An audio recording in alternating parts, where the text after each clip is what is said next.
Howdy everyone, Yonsby Voltage, and I'm going to do something interesting this time because I actually had an idea to make a tier list for my characters of Voltage's adventures and other series that I've done. And I'm going to be separating them like on how strong they are and like based on tier list strength.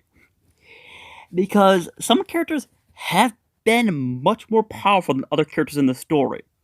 And I'll tell some of their best feats they've done. Take, for example, Pauline right here. This is a character you've actually never seen before. And the four tiers would be Planet Buster, above average, super powered, and also normal Pokemon. Pauline with this form, she's got electric attack abilities, which she hits pretty hard because she's actually able to take down some big Pokemon like Kiram in fights, aka Cairo, who you've seen in my story take down Infinity. In her electric warrior form, I would say that she is super powered because that actually is the second. That is actually the second tier. Like the first tier is Planet Buster, second is super powered, third tier is above average, fourth is regular. Next up is actually Voltage in its Charmander side. This one has never actually really been used yet, besides besides in a little part of Voltage's adventures. But based off of his other incarnations of regular Voltage and that kind of stuff, Voltage is super powered in Planet Buster scale. Because he's beaten Chaos, who can easily, and as actually stated, she can crack the planet in half. Voltage has beaten her repeatedly in different combat situations. Voltage, in this form currently, of this series part, he goes into Planet Buster. This is actually a character you've never seen either. This is Candace of Vulpix, who in my current story has actually never seen combat, so average Pokemon, unfortunately. This is Leo, another character you've never seen before. He's actually got his Sword of Light, which is pretty dang powerful. I'd say he's actually above average in power, but he hasn't seen any real combat, but he's actually, as a human, he's actually ended up fighting groups of Beedrills and actually won against them. And he's actually fought against Pauline and actually beat her as a human as well. This is Pauline as her regular form. She's still pretty strong in her regular form. I'd say she's above average. This is Rex in his Blue Blaze form. In his Blue Blaze form, he has the ability to breathe fire that can melt rocks, which is pretty damn powerful. I'd say he's above average. Next up is Mitch, a Trico who actually just started making an appearance in Voltage's adventures. He's done not much, but he's actually obliterated a rock, saving Voltage. But that's average. Shadow Voltage. Shadow Voltage has not seen any actual combat yet, but he's Voltage, but in a shadow counterpart. Planet Buster. The three Night Free forms don't need the three Dragon forms don't need any explanation. They can shoot plasma blasts, which can explode basically anything. Planet Buster. Because they're Chaos, Voltage, and Dante, who are already insane. This is Xena, a Piplup that I made, who actually has seen very little combat, so I'd say that she's probably going to be staying in regular tier. Now then, Hydra. Hydra killed Shade in actual combat because of his sheer brutality that he has. To be able to kill Shade, who is Chaos, he's powerful. I'd say he's actually Planet Buster tier. Let's go on to regular Dante. Dante, he's fought against some of the strongest Voltage cast members, aka including Pitch himself. I mean, he lost to Pitch and Voltage had to win the fight, but he's pretty decently powerful, so I'd say that he's probably super powered. Now, Pitch himself. He's got the ability to literally control Voltage cast members who are all, and actually kill them, who are all very strong. And he killed Voltage, which is not easy to do. He is Planet Buster without a doubt. Phantom. This is an interesting circumstance because you haven't seen him fight much, but he actually did fight against Hydra once. And he's also actually had some non-canon fights, and he's also held his own in quite a few combat situations and he's been one of the few Pokemon to never faint in combat.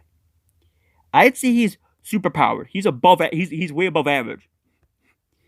Zora in her spiritual form, she never really did any fighting, but she also can't be damaged at all. So I'd say that she's superpowered because she can't take any hits at all. Sniv in his hyper form of the How to Train Your Dragon universe is much weaker than a regular Sniv because her mobility is decreased in this form, but she also has better reach and better range. But even all in this form, I'd say that she's honestly just above average barely. Because in this form, she's pretty weak. Oh boy, Chaos. Well, Planet Buster. Nothing needs to be said.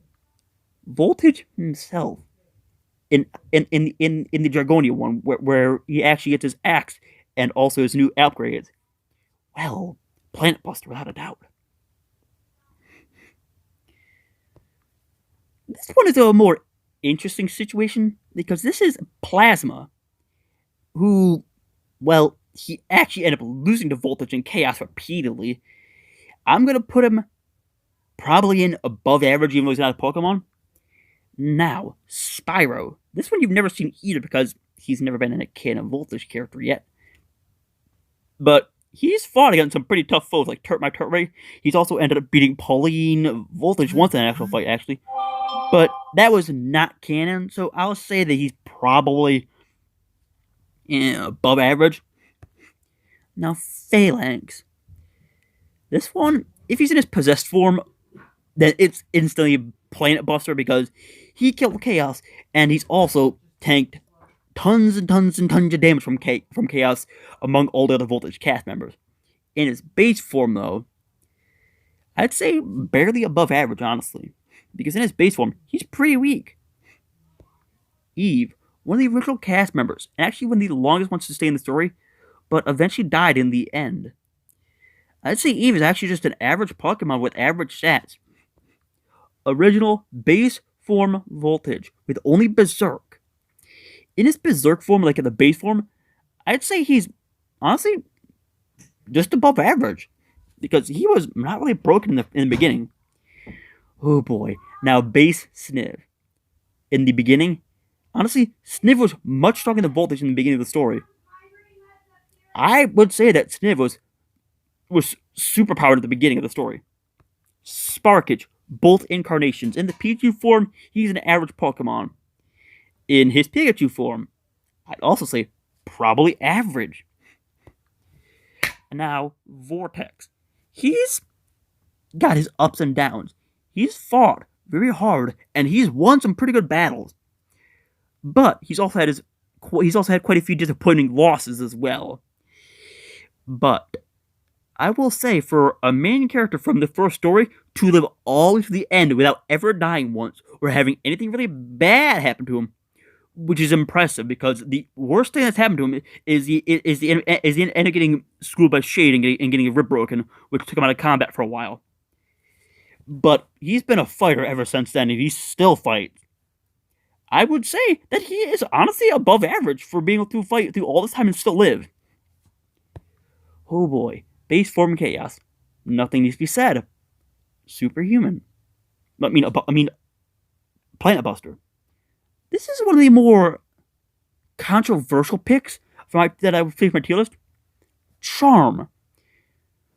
My Charmander. Honestly, this one, I'm not sure how to rank him because he's actually done insane damage to possess Shade. But he also did die in that fight. But he hurt her very, very badly in that fight. I will say that he is honestly super powered. I would say honestly that because he managed to work Shade in that fight. But he ended up getting completely bodied afterwards after he pissed her off enough to make her go all out and completely destroy his face. But even then, he earns in that story part. I was not sure how I wanted to make him go in the story, but in the end, I'm happy with what happened to him because now he's back in the main story again, and he's also pretty strong now. I will keep his ranking as what he is now, as super powered. So, anyway, guys, that's actually all my main characters that I actually use in combat and stuff like that. Because this one you've never actually seen one, and plus they're never in combat. I guess I do Legacy because Legacy has been in one combat situation, but it wasn't in a real combat situation. It was just in a little fight that I did. He ended up actually fighting a Voltage in a non-canon fight. Legacy is actually a fusion between 4 Pokemon. I mean, he lost that fight, but he ended up hurting Voltage pretty badly. Voltage ended up pulling through because of Berserk. I will give Legacy a rating of probably above average because he was pretty strong in that fight and he handled Voltage pretty well. And guys, thank you so much for watching this video. Don't forget to leave a like, subscribe, bye bye.